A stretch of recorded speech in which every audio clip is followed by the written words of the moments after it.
You probably know who this is by now, and this is our studio. We have the shabbiest studio in drum and bass. Take a look. Look at the dust under that sampler, it's terrible. Look at that, London grime. When we buy a new piece of equipment, we tip an ashtray into it first. That's our tip for getting a good sound. How do you make your beats heavy?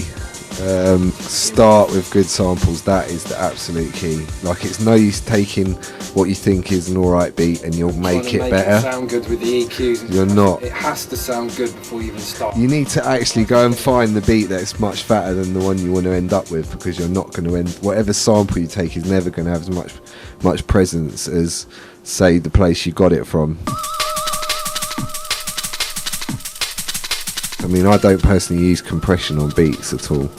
And I think compression will give you spiky beats that makes, like, they won't be loud, but they'll be loud as far as cutting the beats is concerned. Say this green line here is like the loudest that you can cut something, then all of these little spiky bits here, if you got rid of them, then your whole track could go up louder. Cutting into vinyl or cutting onto a CD, they'll have to turn your mix overall down because of the spiky bits that come out. One of the good ways of doing it is in the sampler is just to turn it up past the top of the gain. So like if you normalise it plus 5%, so it's 105% instead of 100, it'll knock off all those little bits and the whole sample will be louder just because of that. It won't sound any different at all. That sounds like it's got little clicks in it. I think it's important to leave a bit of a loop in your, everything like a drum machine programmed, because it will sound like a drum machine. It won't have a particularly like rolling beat. Like you start with maybe a 1 bar loop which can go around in a loop on the computer, and then you can fill it in with like much heavier sounds and you will still have the sound of the original break you started with, but it will also have the weight you need to make a drum and bass tune.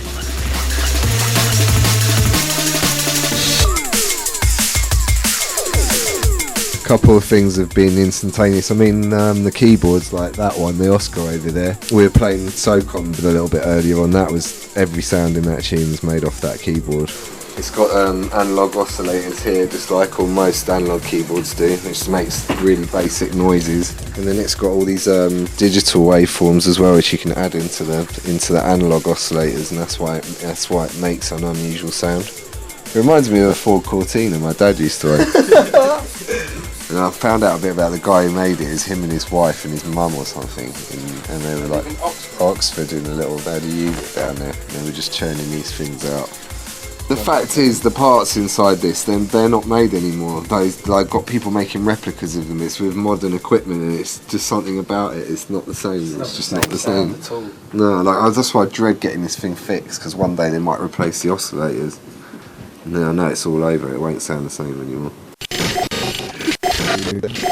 This Pro 1 over here is constantly making, that's responsible for a lot of the virus bass sounds and a lot of the virus sounds that you hear. And you can feed external sounds through it as well, so you can make a lot of sounds that you couldn't make with any other analog keyboard, you know.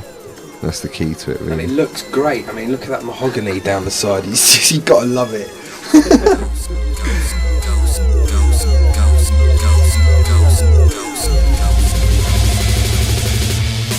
We sampled everything, you know, stuff we've done on microphones with like knocking spoons together, and most of the good samples come from funk tunes or some of the more musician orientated albums from the 70s, you know.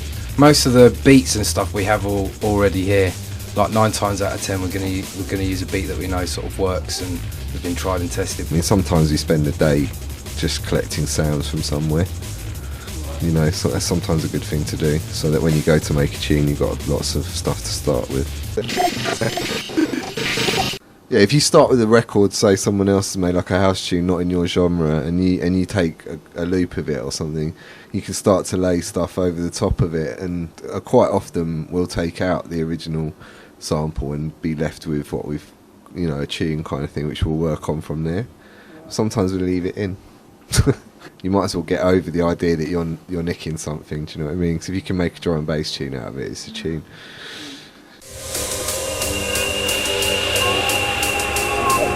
Don't mash your ears up. Don't turn it up.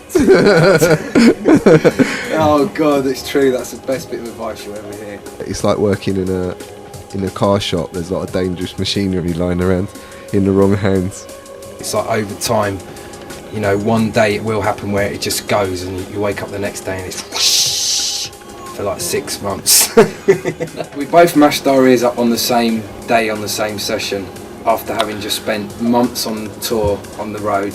And then it was one day we were working on a track on the Creeps, just with horrible mid-range filters, like just going up and down. It was too much. And then the next day we were both woke up, called him, I was like, "Are your ears ringing?" He's like, "Yeah," and it didn't go away.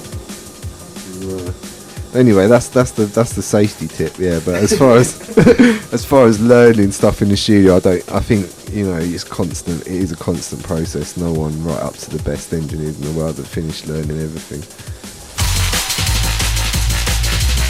Like, the most important thing about bass in mixing down terms for drum and bass is that it's got to be mono.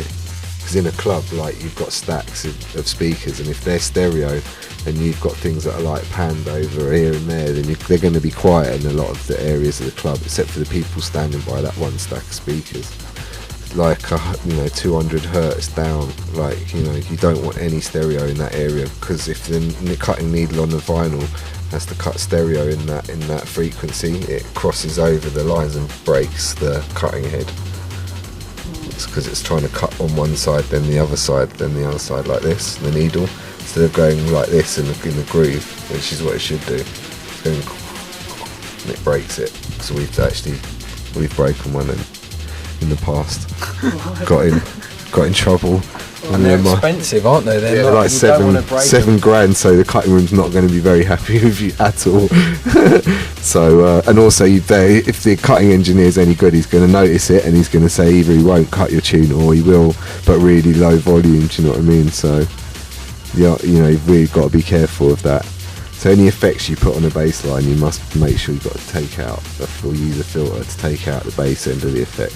That is the key to getting it loud, is to have a dead centre bass line.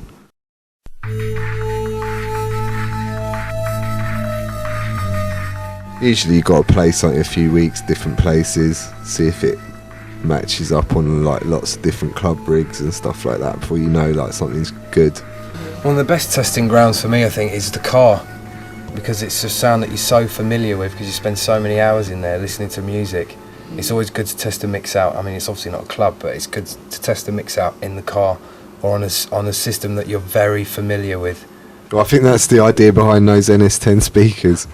Yeah, so that's why they're the classic studio speakers in a way. Is that if you can make it sound good on them, then it sounds amazing. On a radio alarm clock, even. You've really got to work it to make it sound good on those things. And that, you know, you'll be really pleasantly surprised when you hear it anywhere else. Well,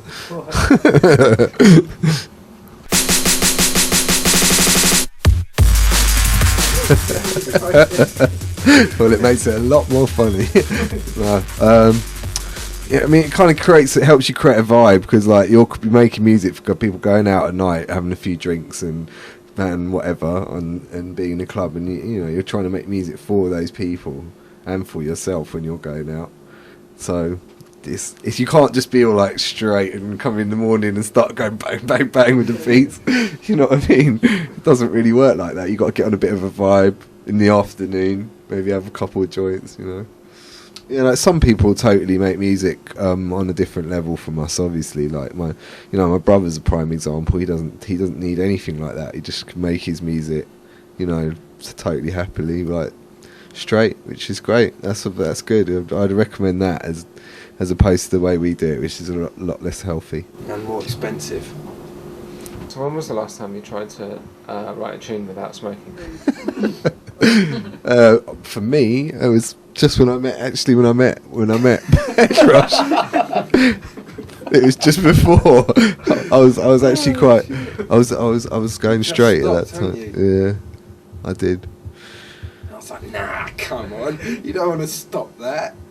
I think actually the you know, DJs whine and all that about their travelling schedule, and most people probably think, oh, shut up, you're having a laugh. But it is quite hard as well, and like you do find yourself just so tired, you're just like, oh god, I'll just smoke a joint, I feel a lot better. Do you know what I mean? That's the full answer. it.